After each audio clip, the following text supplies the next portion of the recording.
نحمدہ ونصلی ونسلم علی رسولہ الکریم۔ رمضان المبارک میں اذان مغرب اور نماز مغرب کے درمیان کتنا وقفہ کیا جا سکتا ہے؟ تو اس کا جواب یہ ہے کہ تقریباً 15-20 منٹ کا وقفہ کرنا شرعاً جائز ہے۔ اس مسئلے کی ذرا تفصیل یہ ہے کہ مغرب کی نماز میں تاخیر کے 3 درجے ہیں۔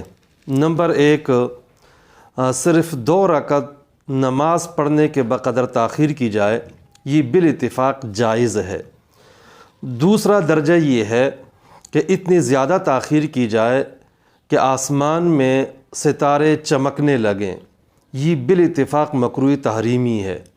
تیسرا درجہ درمیان کا ہے، یعنی 2 رکعت سے زیادہ ہو اور ستارے چمکنے سے پہلے درمیان میں جتنا وقت ہے اس وقت تک، اتنی مدت تک تاخیر کی جائے۔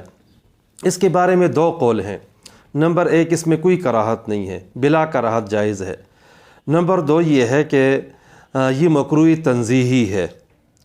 اب اس سے مسئلے کا حل نکل آیا کہ نماز مغرب اور اذان مغرب کے درمیان 15-20 منٹ کا وقفہ کرنا شرعاً جائز ہے، اس لیے کہ یہاں 2 رکعت سے زیادہ جو ہے وہ جو تاخیر کی جا رہی ہے وہ ایک خاص عذر کی وجہ سے ہے۔ اتنی تاخیر بعض حضرات کے ہاں ویسے بھی جائز ہے اور بعض کے ہاں مکروہ تنزیہی ہے، تو زیادہ سے زیادہ مکروہ تنزیہی ہے۔ جبکہ دوسری طرف روزہ دار بندہ بھوکا پیاسا ہوتا ہے اور کھانے کی طرف اس کی طلب بہت زیادہ ہوتی ہے، اور اس طرح نماز میں خشوع خضوع نہیں رہتا، اس طرح بھوک کی حالت میں نماز پڑھی جائے، یہ تو مکروہ تحریمی ہے۔ لہٰذا مکروہ تحریمی سے بچنے کے لیے بہتر یہ ہے کہ مکروہ تنزیہی کا ارتکاب کر لیا جائے اور 10، 15، 20 منٹ کا وقفہ کر لیا جائے۔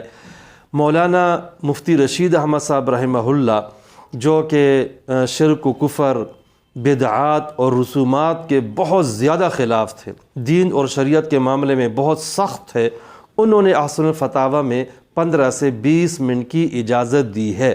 اس کے علاوہ جامع ترمذی وغیرہ کی حدیث ہے، رسول اللہ صلی اللہ علیہ وسلم نے ارشاد فرمایا، اذا حضر العشاء والعشاء فقدموا العشاء علی العشاء۔ عشاء کا کھانا بھی حاضر ہے اور عشاء کی نماز کا وقت بھی ہے، تو آپ صلی اللہ علیہ وسلم فرماتے ہیں کہ کھانا پہلے کھا لیا جائے۔ اس کی حکمت اور علت کیا ہے؟ اس میں بہت سارے اقوال ہیں۔ امام ابو حنیفہ رحمہ اللہ کے ہاں اس کی علت اشتہاء طعام ہے، یعنی بندہ بھوکا ہے، پیاسا ہے، اس دوران اگر عشاء کی نماز پڑھے گا تو توجہ کھانے کی طرف چلی جائے گی اور خشوع خضوع نہیں رہے گا۔ لہٰذا ایسی صورت میں بہتر یہ ہے کہ وہ پہلے کھانا کھا لے اور اس کے بعد تسلی کے ساتھ عشاء کی نماز ادا کرے۔